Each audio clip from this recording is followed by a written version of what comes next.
இந்த தருணத்தில் நம்முடன் இந்த புயல் குறித்த விரிவான தகவல்களை நம்முடன் விளக்கிச் சொல்வதற்காக வானிலை மையத்தின் முன்னாள் இயக்குனர் ரமணன் அவர்கள் நம்முடன் இந்த இடத்துல இணைந்திருக்கிறார். அவரிடம் பேசலாம்.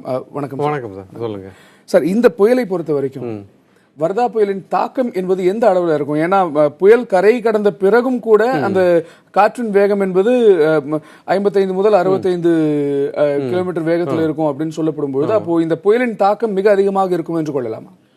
அதாவது நேற்று 11:30 மணி அளவில் அதனுடைய வேகம் வந்து கணக்கிடப்பட்ட வேகம் வந்து மணிக்கு 150 கிலோமீட்டர் அந்த மையப்பகுதியில். இது கரையை கடக்கும் பொழுது இப்பொழுது வந்து சென்னையை பொறுத்தவரை இந்த காற்றின் வேகம் படிப்படியாக அதிகரிக்கும். கரையை கடக்கும் நேரத்தில் 90 கிலோமீட்டர் வரை போகலாம் என்று வானிலை ஆய்வு மையம் அறிவித்துள்ளது. இதற்கு காரணம் என்னென்னா, அது வலு குறைந்துள்ளது நேற்றைய காட்டிலும். கண்டிப்பாக அதுதான் இண்டிகேஷன். ஏன்னாக்கா மேலே காற்று முறிவு இருக்குது மேலடுக்குகளிலே.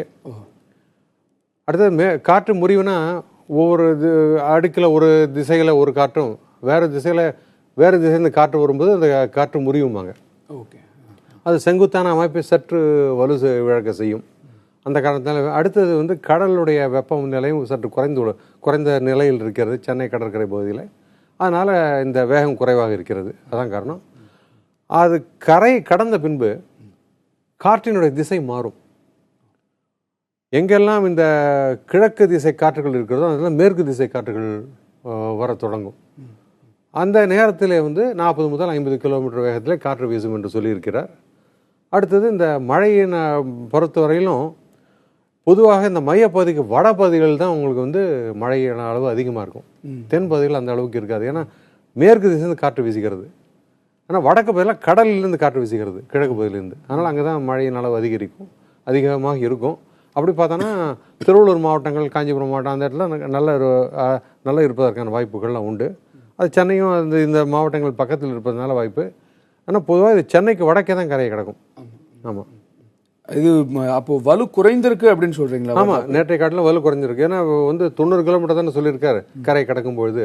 அவ்வாறு பார்க்கும்பொழுது வலு குறைஞ்சிருக்குது என்பதை எடுத்துக்கொள்ளலாம் நம்ம. அப்போ மழையின் அளவும் வந்து எதிர்பார்த்ததை விட குறையும் அப்படின்னு எடுத்துக்கலாமா? இல்லை, மழைக்கும் அதுக்கும் சம்பந்தம் இல்லை. சரி, மழை வந்து கனமழையெல்லாம் கொடுத்துருக்காங்க இல்லையா? மிக கனமழை கொடுத்துருக்காங்க. ஈவன் அதிக கனமழை, பலத்த மழைன்னா அதிக கனமழையும் கொடுத்துருக்காரு 20 சென்டிமீட்டருக்கு மேலேன்ட்டு. அதுக்கான வாய்ப்புகள்லாம் உண்டு. ஸோ இந்த வர்தா புயலை பொறுத்த வரைக்கும் முன்னெச்சரிக்கை நடவடிக்கைகள் அப்படிங்கிறது வானிலை ஆய்வு மையத்திலேருந்து நீங்க ரெக்கமெண்ட் பண்ணி இந்த அளவிற்கு மழை இருக்கும், இந்தந்த பகுதிகளில் மழை இருக்கும் அப்படின்னு சொல்லி முன்னெச்சரிக்கைகள் செய்வது வழக்கமா, அல்லது என்ன ப்ரொசீஜர், என்னவெல்லாம் நடந்திருக்கும்? அதாவது இந்த மாதிரி ஒரு நிகழ்வுக்கு எந்த மாதிரி பாதிப்பு இருக்குன்னு பார்ப்பாங்க. குடிசை வீடுகளுக்கான பாதிப்புகள் உண்டு, சில பயிர் வகைகளுக்கான பாதிப்பு உண்டு, இந்த மாதிரிலாம் கொடுப்பாங்க அவங்க. அடுத்தது வந்து இந்த தொலைத்தொடர்பு இணையங்கள், மின்சக்தி இணையங்கள், இந்த கம்யூனிகேஷன் லைன்ஸ் சொல்கிறோம் இல்லையா, இதெல்லாம் பாதிக்கப்படுவதற்கான வாய்ப்பு உண்டு. இந்த பாதிப்பெல்லாம் சொல்லும்போது அதற்கேற்றவாறு நடவடிக்கைகள்லாம் எடுக்கப்படும். அடுத்தது அலை எழுச்சி இருக்கும் அப்படின்னாக்கா தாழ்வான பகுதியிலிருந்து மக்கள் மேடான பகுதிக்கு எடுத்து செல்லப்படுவார்கள். இது ஒரு பிறம் இருக்க தனி மனித அளவில் நம்ம என்ன செய்யணுங்கிறது ரொம்ப முக்கியம். சில இடங்களில் வந்து இந்த மின் துண்டிப்பு கண்டிப்பாக நடப்பதற்கான வாய்ப்பு உண்டு. காற்றுவின் வேகம் அதிகரித்தால் அப்பொழுது மின்தடை இருக்கும்பொழுது கண்டிப்பாக நம்ம டிரான்சிஸ்டர் போன்ற சாதனங்கள் தான் பயன்படுத்த வேண்டிய நிலை ஏற்படும். ஏன்னா அந்த நிகழ்வு எங்கே இருக்குன்னு தெரிந்து கொள்வதற்காக. அடுத்தது வந்து தண்ணீர் மாசுபட கூடிய வாய்ப்பு உண்டு. சில இந்த ரொம்ப இப்போ இந்த தாழ்வான பகுதிகளெலாம் தண்ணி கொஞ்சம் வெள்ளப்பெருக்கு ஏற்படுறதுன்னு வச்சுங்க, அப்போ நல்ல தண்ணி எது, மாசுபட்ட தண்ணி எதுன்னு தெரியாத போயிடும். அப்போ நன்னீரை வைத்துக்கொள்வது நல்லது. அடுத்து மருந்து மாத்திரைகள் நல்ல உணவெல்லாம் வைத்துக்கொள்வது நல்லது. அந்த பிரச்சனையெல்லாம் அது கரை கடந்த பிறகு உள் மாவட்டங்களுக்கு பயணிக்கும் பொழுது அதனுடைய தாக்கம் படிப்படியாக குறைந்துவிடும். தற்போது இருக்கக்கூடிய நிலையில இந்த வர்தா புயல் எந்த அளவிற்கு எத்தனை சென்டிமீட்டர் எந்த அளவுல மழையை கொண்டு வரும் அப்படின்னு நினைக்கிறீங்க? இன்று காலை வரலும் பார்க்கும்போது கிட்டத்தட்ட 4:30 மணி வரலும் பார்க்கும்போது கிட்டத்தட்ட ஒரு 3 சென்டிமீட்டர் வந்திருக்கு நுங்கம்பாக்கத்தில். கண்டிப்பாக அதிகமான மழையை நாம் எதிர்பார்க்கலாம். அந்த மையப்பகுதி நம்ம நெருங்கும் வரை நல்ல மழையை எதிர்பார்க்கலாம். அது கடந்த பிறகும் கொஞ்சம் மழை இருக்கும்.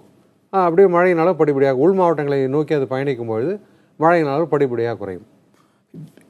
இந்த வர்தா புயலை தொடர்ந்து அடுத்தடுத்த புயல் சின்னங்கள் உருவாவதற்கு வாய்ப்பு இருக்கா? புயல் சின்னம் என்ற சொல் வானிலையில் பயன்படுத்தப்படுவதில்லை. சரிங்க. அடுத்தது வந்து நிகழ்வுகள் இருப்பதற்கான வாய்ப்புகள் உண்டு. ஏதான ஒரு இலங்கையை நோக்கி ஏதான ஒன்று நிகழ்வுகள் பயணித்தால் கூட அதன் தாக்கத்தின் காரணமாக தமிழகத்தில் மழை வருவதற்கான வாய்ப்பு உண்டு. பெருமழை என்ற நிலை இல்லாட்டாலும் ஏதோ மழை வருவதற்கான வாய்ப்புகள்லாம் உண்டு. ஏன்னா ஒப்பீட்டளவுல இந்த முறை வந்து மழை என்பது நமக்கு குறைவாகத்தான் வந்திருக்கு. இந்த மழை அளவு வந்து ஒப்பீட்டின் அளவுல கடந்த ஆண்டு அதற்கு முந்தைய ஆண்டை விட இந்த ஆண்டு குறைந்திருக்கிறது. இதற்கு என்ன காரணம்? இதற்கு அடுத்தபடியாக மழையின் அளவு அதிகரிக்க வாய்ப்பு இருக்கா? மழை நல்லா வரணும் அப்படின்னா சில காரணிகள் நம்மை நோக்கி நிகழ்வுகள் வர வேண்டும். அந்த நிகழ்வுகள் வந்தால் நம்மளுக்கு மழை வரும். இந்த வருடம் ஏன் வரலன்னாக்கா இந்தியன் ஓஷன் டைபோல்னு ஒன்று சொல்லுவாங்க. மக்களை கொடுத்து பயமுறுத்த விரும்பலை.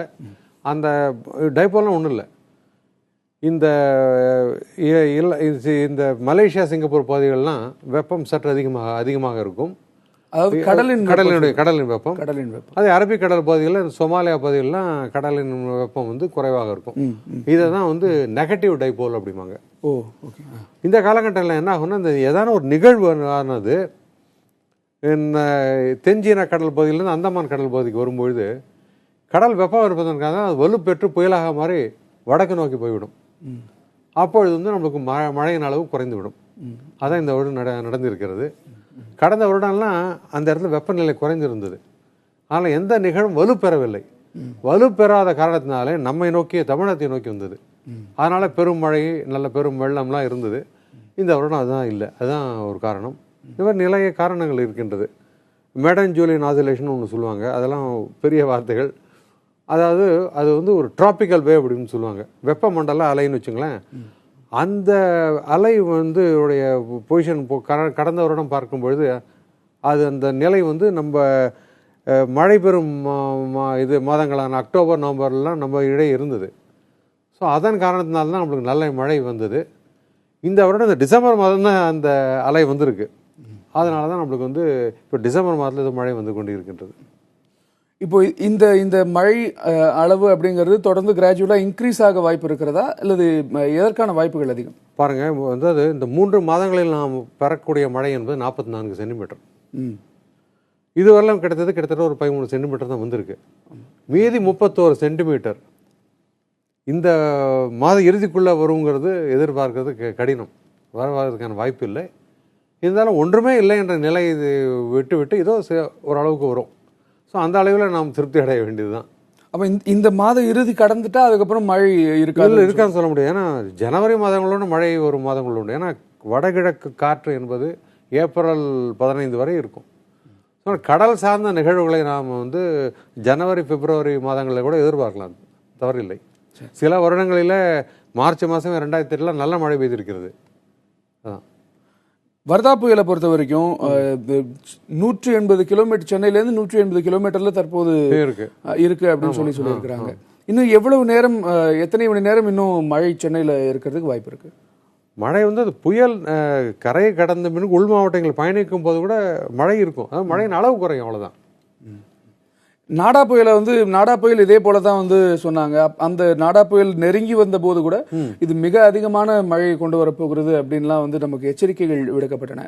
அப்போதும் இதே மாதிரி நிறைய முன்னெச்சரிக்கை நடவடிக்கைகளை அரசு எடுத்திருந்தது. ஆனா நாடா புயல்ங்கிறது பக்கத்துல வரும்போது மிகவும் வலு குறைந்து அது நமக்கு மிகப்பெரிய தாக்கத்தை ஏற்படுத்தாம கடந்து ஒரு தாழ்வு மண்டலம் மாறிவிட்டது. ஆமா, கடைசியில போகும்போது அது மிகப்பெரிய தாக்கத்தையும் ஏற்படுத்தல, அது கடந்து போயிடுச்சு.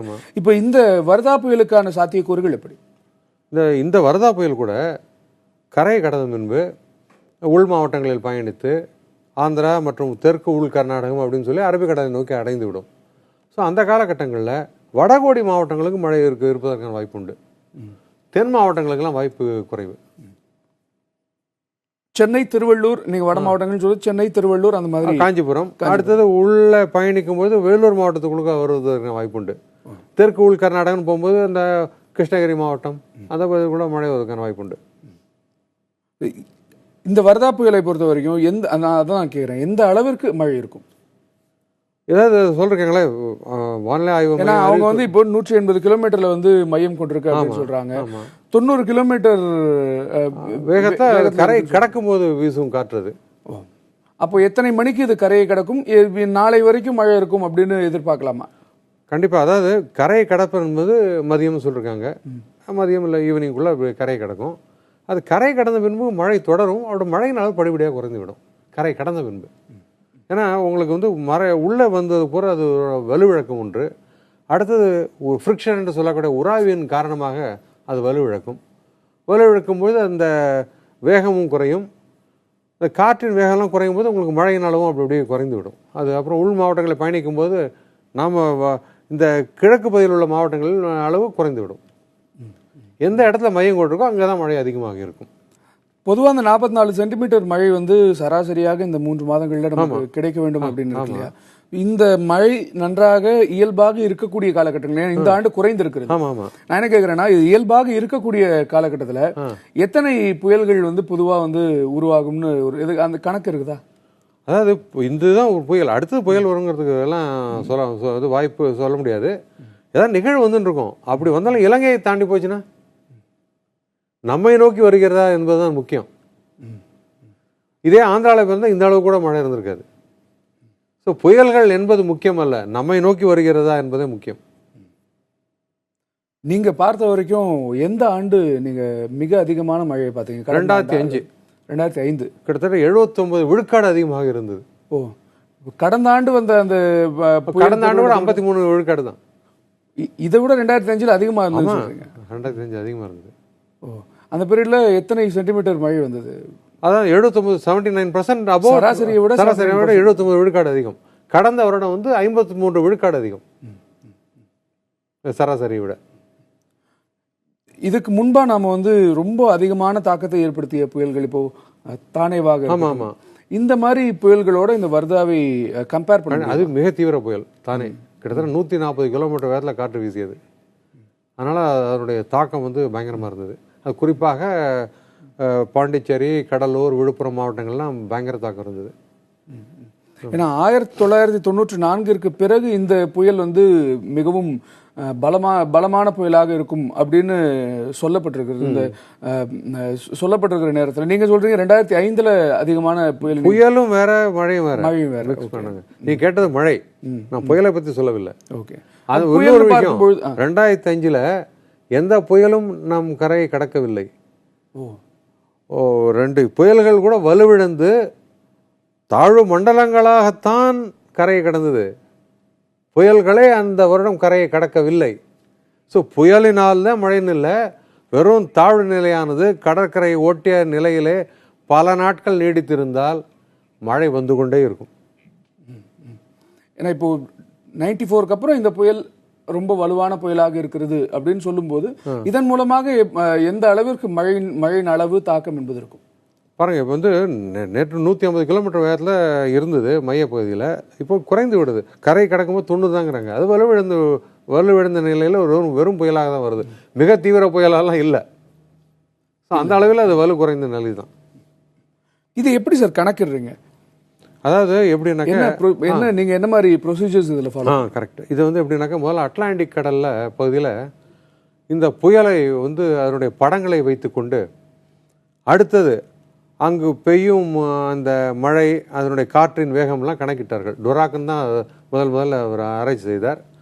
அடுத்தது இந்த மாதிரி அந்த புயலினுடைய படம் இருந்ததுன்னா இந்த அளவு காற்று இருக்கும் அப்படின்னு வச்சார். ஏன்னா காற்று மட்டுமே ஒரே அளவுகோல், அதனுடைய பரப்பளவு காரணம் ஒரு அளவுகோல் அல்ல, மழையின் அளவு கூட அளவுகோல் அல்ல. காற்று ஒன்றுமே, காற்றின் வேகம், மைய பகுதியில் காற்றின் வேகம் மட்டுமே அதனுடைய ஒரே அளவுகோல் அதை நிர்ணயிப்பதற்கு, மிக தீவிர புயலான்னு. ஸோ அது மணிக்கு 63 கிலோமீட்டருக்கு மேலே அந்த மையப்பகுதியிலேருந்து அது புயல் என்று சொல்லப்படும்.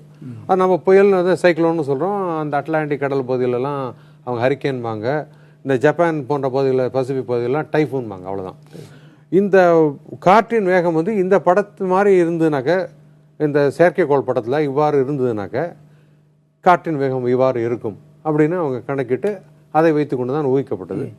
இப்பொழுது வந்து கரை அடையும் பொழுது ரேடார் திரையின் மூலம் அது கணக்கிடப்படும்.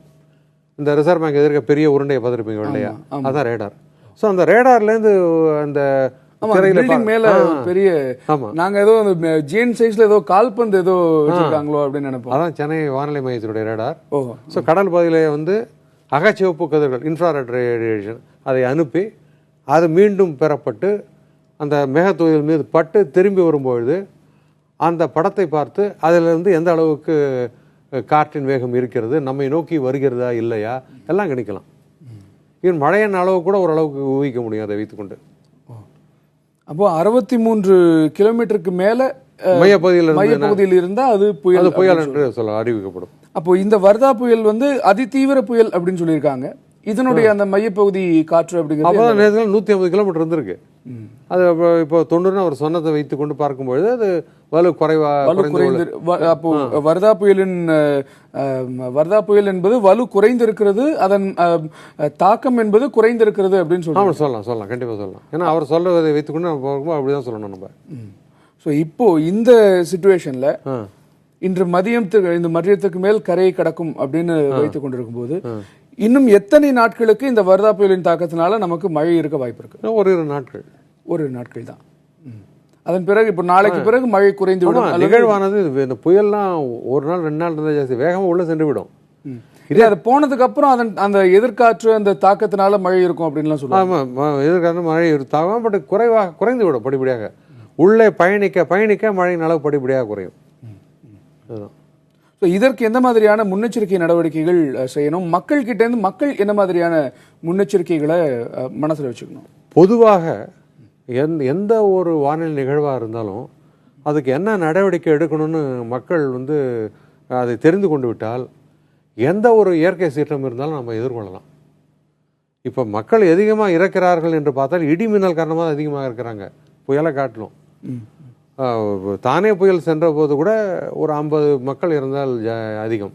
ஏன்னா இப்போ வந்து விழிப்புணர்வு வந்து விட்டதன் காரணத்தினால அது கூட இந்த ஆஸ்பத்திரிக்கு போக முடியாது அப்படி இருந்தவங்கலாம் இருப்பாங்க அந்த காலகட்டங்களில் மழையெல்லாம் அதிகமாக இருந்தது காரணத்தினால. ஆனால் இடி மின்னல் சாவும் போது நீங்கள் வருடம் முழுதும் கணக்கிடுங்கள். இந்தியாவில் பல பகுதிகளில் அதில் வந்து நீங்கள் கணக்கிட்டீங்கன்னா ஒவ்வொரு ஊர்லேயும் எடுத்து பார்த்தீங்கன்னா அதெல்லாம் நீங்கள் சேர்த்திங்கன்னா அதிகமான மக்கள் இருந்திருக்கிறாங்கன்னு தெரியும். ஏன்னா ஒரு அறியாமை காரணமாக ஒற்றை மரத்தின் கீழ் நிற்கக்கூடாதுன்னு சொல்லியிருப்பேன். அந்த இடி மேகங்கள் இருக்கும்பொழுது நிறைய மரங்கள் இருந்தால் உயரமான மரத்தின் கீழ் நிற்காதீர், வீட்டில் இருப்பதே சாலை சிறந்தது, மின் உபகரணங்கள் உபயோகிக்க வேண்டாம்னு சொல்லுவோம். அந்த மாதிரி இருந்தால் கண்டிப்பாக அதுலேருந்து தப்பிக்கலாம். புயல் வந்துடுச்சு. புயல் வந்து என்ன பண்ணணும்? இந்த மாதிரி பேட்டரி மாதிரி வச்சுக்கணும். ஏன்னா மின் தடை ஏற்படலாம். டிரான்சிஸ்டர் வச்சுங்க.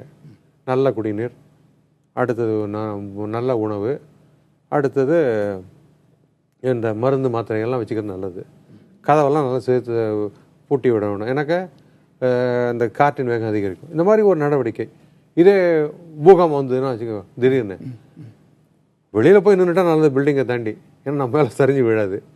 முடியலையா ஒரு கனமான மேசைக்குள்ளே போயிருங்க, அதெல்லாம் தப்பிச்சுக்கலாம். இந்த மாதிரி ஒவ்வொரு நிகழ்வுக்கும். இதே வெப்ப அலை இருக்குது, சம்மர், வெளியில் போகாதங்க, வெள்ளை ஆடை உணர்த்துங்கள். இந்த மாதிரி வீட்டை வந்து வெள்ளை வண்ணத்தில் பூசுங்கள், மாடிய அந்த மாதிரி குளிராலை சூழல், அந்த மாதிரி ஒவ்வொரு நிகழ்வுக்கும் நம்மை தயார்படுத்தி கொண்டு விட்டால் எந்த ஒரு நிகழ்வாக இருந்தாலும் நாம் எதிர்கொள்ளலாம். நன்றி, மிக்க நன்றி சார். அரங்கத்திற்கு வந்து இவ்வளவு தெளிவா எல்லா விஷயங்களையும் எடுத்து எங்களுக்கு புரியும்படியாக எடுத்து சொன்னதற்கு மிக்க நன்றி. வணக்கம். வானிலை மையத்தின் முன்னாள் இயக்குனர் ரமணன் அவர்கள் நம்முடைய நேரலையில் சொல்லியிருப்பது என்ன அப்படின்னா, இதற்கு முன்பாக 150 கிலோமீட்டர் வேகத்தில் அந்த புயலின் மைய காற்று என்பது இருந்தது. ஆனால் தற்போது 90 கிலோமீட்டர் இருந்து குறைந்திருப்பதன் காரணமாக வர்தா புயலானது அதனுடைய தாக்கமும் அதனுடைய மழையின் அளவும் சற்று குறைவாகவே இருக்கும். அது வலு சற்று இழந்திருக்கிறது அப்படிங்கிறது தான் ரமணன் அவர்கள் நம்முடன் பகிர்ந்து கொண்டிருக்கக்கூடிய கருத்தாக இருக்கிறது. ஆக அடுத்த 2 நாட்களுக்கு மழை இருக்கக்கூடும் என்றும் அவர் கணித்து சொல்லியிருக்கிறார்.